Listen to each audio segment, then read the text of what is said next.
لیکن وہ اتنا زیادہ نہیں ہے کہ پاکستان پیپلز پارٹی کی جگہ حکومت بنا لے. اس طرح بلوچستان میں بھی ہے, اس طرح پورے پاکستان میں ہے. اچھا دوسری بات یہ کہ جو گیس پائپ لائن ہے, ذوالفقار علی بھٹو کے بعد بلوچستان کو اگر تھوڑا بہت کچھ دیا ہے, موقف پر اختلاف ہو سکتا ہے, بلوچستان کے لوگوں کا سوچنے کا انداز اپنا ہے, بلوچستان سے باہر رہنے والوں کو سوچنے کا انداز اپنا ہے. لیکن پاکستان پیپلز پارٹی جب آتی ہے تو صوبوں کو کچھ دیتی ہے. 18ویں ترمیم کے صورت میں کچھ دیا. ابھی آپ کو بتائے کہ 18ویں ترمیم کو ڈی ریل کرنے کے لیے کوششیں کی گئی ماضی میں بھی. ابھی بھی 18ویں ترمیم سے لوگ خوش نہیں ہیں, جو ناخوش رہتے ہیں, اور ان کو خوش اللہ ہی کر سکتا ہے, ہم یا بندے کی بات نہیں ہے. تو وہ ایک بڑا مرحلہ جو کہ پاکستان پیپلز پارٹی نے صوبوں کے لیے. ابھی یہ جو گیس پائپ لائن ہے یہ ایران سے آئے گی, یہ بلوچستان کے راستے جو ہے وہ پھر ہندوستان میں داخل ہوگی. تو اس منصوبے کو اگر یہ پایا تکمیل تک پہنچتا ہے تو اس سے سب سے بڑا فائدہ بلوچستان کو ہوتا ہے اور ان کے گیس کا مسئلہ حل ہو جاتا ہے. دوسری بات یہ کہ بلوچستان کا جو سب سے بڑا مسئلہ ہے وہ پانی کا ہے, پینے کا پانی ہو یا نہری پانی ہو, وہ بہت بڑا مسئلہ ہے. اس کو ڈیولپ کرنے, اسے ان کے لیے وہاں گنجائش پیدا کرنے کی بہت سخت ضرورت ہے. پانی آتا ہے, برساتوں کے دوران پانی آتا ہے جیسے کہ, لیکن وہ پانی جو ہے جہاں رحمت بھی برستی ہے وہاں وہ پہاڑوں سے تیز جو ریلیں نکلتے ہیں وہ پھر آپ کو پتہ ہے کہ بہت سارے لوگوں کو ڈیمیج کر دیتا ہے. اور ابھی بائی روڈ آپ راستے سے جائیں تو 6 تو پل ٹوٹ گئے ہیں جو کہ بیلا اور جو ہے ہب کے درمیان ہے. تو اس صورتحال میں بلوچستان کی ترقی پاکستان کی ترقی سے لازم ملزوم ہے. بلوچستان میں بہت بڑی صلاحیتیں ہیں, بلوچ عوام بڑے مہمان نواز ہیں, پشتون وہاں جو رہتے ہیں بڑے مہمان نواز ہیں. اور دوسری بڑی بات یہ کہ بلوچستان میں اللہ نے اتنی معدنیات دی ہیں کہ اگر اس کو ایمانداری سے نکال کر بلوچ عوام کی ترقی کے لیے پہلے اور بعد میں پورے پاکستان کی ترقی کے لیے خرچ کیا جائے تو یہ دبئی شبئی تو کچھ بھی نہیں ہے اس کے سامنے. لیکن بات ہے کہ نیت کی ہے نا, اب کس کی نیت کیسی ہے یہ ایک الگ بات ہے. تو بہرحال پیپلز پارٹی کے اس جلسے میں اور اس جلسے میں جو خطابات ہوئے, اگر اس پر عمل درآمد ہو گیا, کیونکہ بات کرنا اور عمل درآمد کرنے میں دو واضح فرق ہے. اگر پیپلز پارٹی اپنے اس دعویٰ یا جو انہوں نے وہاں باتیں کی, یوتھ کارڈ کی بات کی, مزدور کارڈ کی بات کی, کسان کارڈ کی بات کی, اور اس کے علاوہ جو بلوچستان کے عوام کے لیے ایک پیکیج کی بات ہو رہی ہے کہ اگر پیپلز پارٹی کی سرکار آ گئی تو 100 ارب روپیہ جو ہے وہاں پر خرچ کیا جائے گا شروعاتی طور پہ. تو میرا خیال ہے کہ پاکستان پیپلز پارٹی اور اینٹی پیپلز پارٹی جو ووٹ ہے وہاں پہ وہ ہے, اور وہاں پر جمعیت جو ہماری علماء اسلام ہے JUI اس کا ووٹ ہے, وہاں پر قوم پرست جماعتوں کا ووٹ ہے, وہاں پر پشتون جو کہ اتنا اب ان میں 2 حصے تو ہو گئے, ایک کاکڑ صاحب کے نوجوان بیٹے کے ساتھ ہیں, کچھ جو ہیں وہاں پہ جو پشتونخوا ملی عوامی پارٹی کے ہیں اس وقت سربراہ ان کے ساتھ ہے. بہرحال وہاں وہ بھی ایک ووٹ بینک رکھتے ہیں. تو اب پہلی مرتبہ محترمہ کی شہادت کے بعد پیپلز پارٹی جو ہے اپنی کارکردگی پر بلوچستان کے لوگوں کو جمع کر کے ایک اپنا ووٹ بینک بنائے گی. اور جس طرح اچھا دیکھو, وعدے پر عمل درآمد تب ہوتا ہے جب کوئی ان کے ووٹ دے, ڈیفینیٹلی, اور ووٹ جب ملے گا تو پیپلز پارٹی کو اپنے وعدے پورے کرنی پڑے گی, نہیں تو یاد دلا دیں گے. بالکل ایسا ہی ہے. اچھا سر, مجھے ایک یہ بات بتائیں کہ پیپلز پارٹی آپ کو کتنا لگ رہا ہے کہ ابھی جو الیکشنز ہوں گے 8 فروری کو, تو 8 فروری پہ کہہ رہے ہیں کہ ڈیٹ چینج بھی ہو سکتی ہے, الیکشنز ہوں گی بھی یا نہیں ہوں گے, اگر ہوں گے تو کیا لگتا ہے پیپلز پارٹی کا گراف ڈکلائن پر ہے یا اپ گریڈ ہے؟ کہاں لگتی ہے آپ کو پیپلز پارٹی؟ اور نواز شریف صاحب جو ہیں وہ کیا تو انہوں نے کچھ بھی نہیں ہے, 3 دفعہ وزیر اعظم بنے, جب کوئی پریشانی آتی ہے جو عوام جب ہم لوگوں میں جاتے ہیں ان سے یہی بات کرتے ہیں تو عام عوام کا کہنا یہ ہے کہ مشکل وقت میں نواز شریف صاحب جو ہے بھاگ جاتے ہیں گھر چھوڑ کر اپنا. تو کیا کہیں گے؟ دو موقف ہیں. جی ایک موقف ہے جو کہ نواز شریف کے حامی ہے. جی جی وہ نواز شریف کے ہر فیصلے کو درست سمجھتے ہیں. اختلاف رکھتے ہوں گے لیکن باہر آ کر کہتے ہیں میاں نواز شریف جیسے کہہ رہا ہے یا جیسے کر رہا ہے درست ہے. ایک موقف یہ ہے. اور ان کی نظر میں میاں صاحب نے بڑا کام کیے ہیں. وہ کام شاید وہ گنواتے بھی ہیں. دوسرا موقف یہ ہے کہ میاں نواز شریف مشکل وقت میں، جیسے کہ آپ نے کہا، یہ دوسرا موقف ہے. وہ بھاگ جاتے ہیں یا چھوڑ جاتے ہیں ملک، یا مطلب کیا کہتے ہیں، رضامندی سے جلا وطن ہو جاتے ہیں، رضامندی سے خود کو آئسولیشن میں لے جاتے ہیں، جو بھی ہے مطلب. تو نواز شریف کے اس وجہ سے گراف گرتا ہے جب وہ ملک سے باہر جاتا ہے. اگر وہ آصف علی زرداری کی طرح ٹھہر جائے تو ان سے بڑا لیڈر کوئی نہیں، کیونکہ اس کا تعلق پنجاب سے ہے، اس کا تعلق لاہور سے ہے، اور اوپر سے وہ بٹ بھی ہے، مطلب اب میاں صاحب ہیں تو ان کا بڑا تعلق ہے. کشمیری فیملی رہے ہیں وہ، اور کشمیر سے بھی ان کا گہرا تعلق ہے. کہنے کا میرا مقصد یہ کہ پاکستان پیپلز پارٹی کے مقابلے میں نواز شریف کی اس وقت پوزیشن تقریباً برابر ہے. یہ نہیں کہا جا سکتا کہ نون لیگ یہاں پہ ہے اور پیپلز پارٹی یہاں پہ، ایسی کوئی بات نہیں ہے. دونوں نیوٹرل جا رہے ہیں، مطلب برابر ہیں، گراف ان کا سیم، گراف سیم ہے. کیونکہ اگر یہ کہا جائے کہ جی پنجاب میں نون لیگ کی کوئی حیثیت بڑی ہے یا ہے، تو پھر سندھ میں پیپلز پارٹی کی حیثیت ہے. پنجاب کے بعد دوسرا بڑا صوبہ سندھ ہے. اس کے بعد اگر یہ کہا جائے جیسے کہ بلوچستان میں آپ اور ہم دیکھ کر آئے، تو بلوچستان میں اگر جہاں نون لیگ کا یہ ایک دن میں گراف بڑا تھا نوٹیبل کے ساتھ، یعنی ان لوگوں کو بلایا تھا جن کا باپ پارٹی سے تعلق تھا، اگر اس سے گراف بڑا تھا تو پیپلز پارٹی نے 3 دن میں وہ گراف برابر کر دیا. باقی رہا خیبر پختونخوا. خیبر پختونخوا میں کامیاب جلسے کیے ہیں بنسبت نون لیگ کے، مٹھی میں کامیاب جلسہ کیے. ابھی بلاول صاحب نے وہاں پر کامیاب جلسے کیے ہیں. اس طرح اگر نواز شریف صاحب بھی وہاں جا کر جلسے کرے گا تو ایک ایک توازن پیدا ہوگا. اب اس صورتحال میں جو دلچسپ بات یہ ہے کہ ہم سب باتوں کے ساتھ تحریک انصاف کو بھول جاتے ہیں. تحریک انصاف کا بھی ایک ووٹ بینک ہے. اچھا، اور ابھی وہ آپ کو یہ بتاؤں کہ اصل مقابلہ ہے پی ٹی آئی سے، نواز شریف سے. دیکھیں، پاکستان پیپلز پارٹی کی قیادت کا تو یہ کہنا ہے کہ ان کا اصل مقابلہ پی ٹی آئی سے ہے، کیونکہ ان کا یہ خیال ہے کہ نواز شریف کی اپنے پنجاب میں بھی اتنی حیثیت نہیں ہے جتنی ماضی میں رہی تھی. تو پیپلز پارٹی تو سمجھتی ہے کہ اس کا جو آنے والا الیکشن ووٹ ڈالنے والا جو بندہ ہے، اس کا جو ہے وہ مقابلہ جو ہے ووٹ ڈالنے والوں میں جو ہے وہ پی ٹی آئی سے ہے.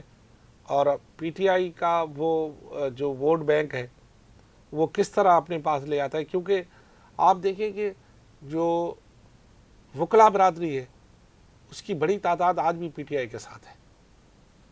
اور ابھی جو حالیہ انہوں نے کل پریس کانفرنس کی ہے کوئٹہ میں، سارے وکلا حضرات وہاں موجود تھے، تو دیکھیں سپورٹ تو حاصل کرنا ہر کسی کا حق ہے نا. ایسا نہیں ہے کہ وکلا سارے کے سارے ان کے ساتھ ہیں، نو. مگر ایک موقف ہے بھائی، وکلا برادری کو یہ حق ہے کہ کسی بھی سیاسی جماعت کے موقف کو درست سمجھے. کچھ لوگ پی ٹی آئی کے موقف کو درست سمجھتے ہیں، کچھ لوگ پیپلز پارٹی کے موقف کو درست سمجھتے ہیں، کچھ لوگ نون لیگ کے موقف کو درست سمجھتے ہیں.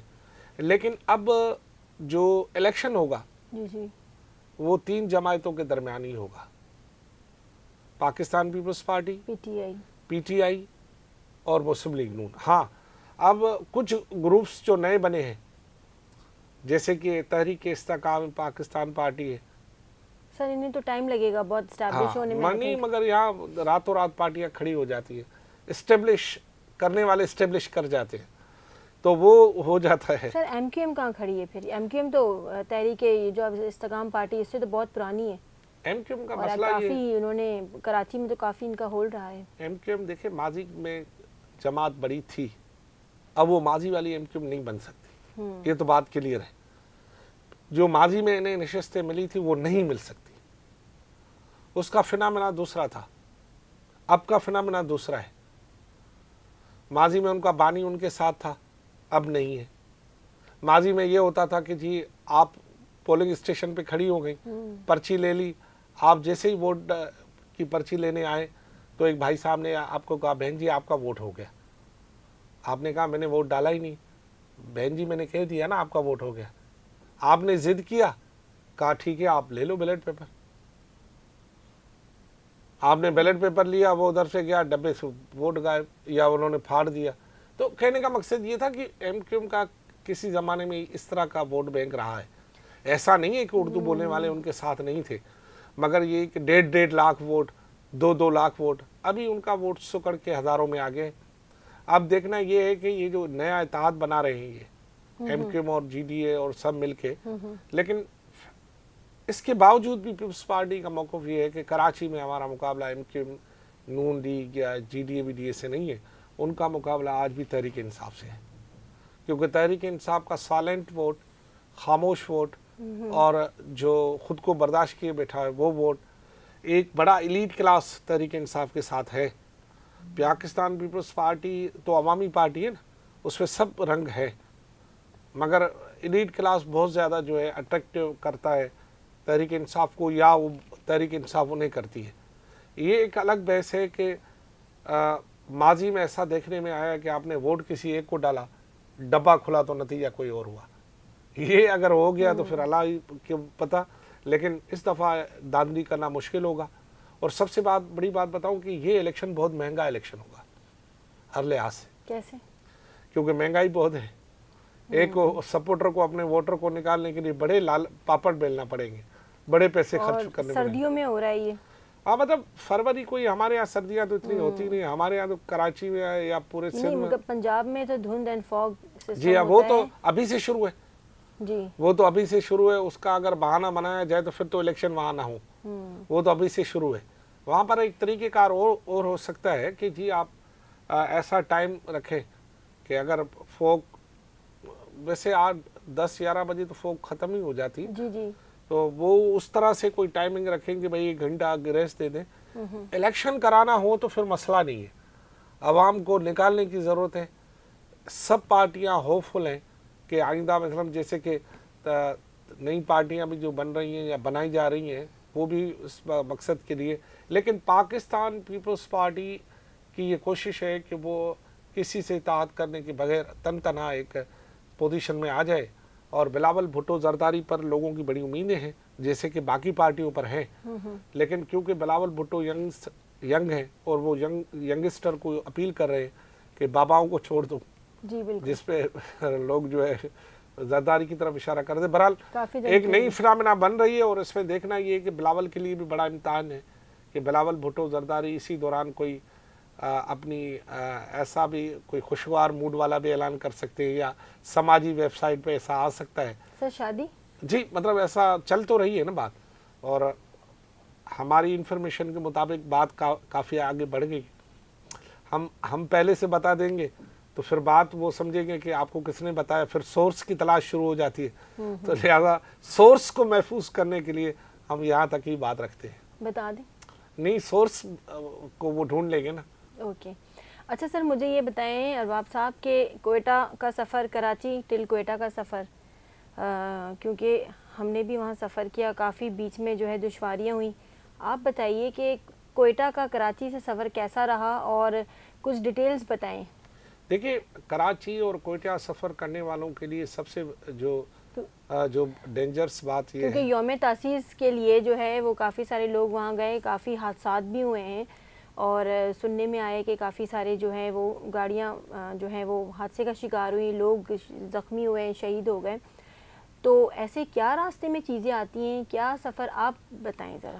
ویسے تو پاکستان کا کوئی بھی روڈ راستہ سیف نہیں ہے, سیف نہیں ہے.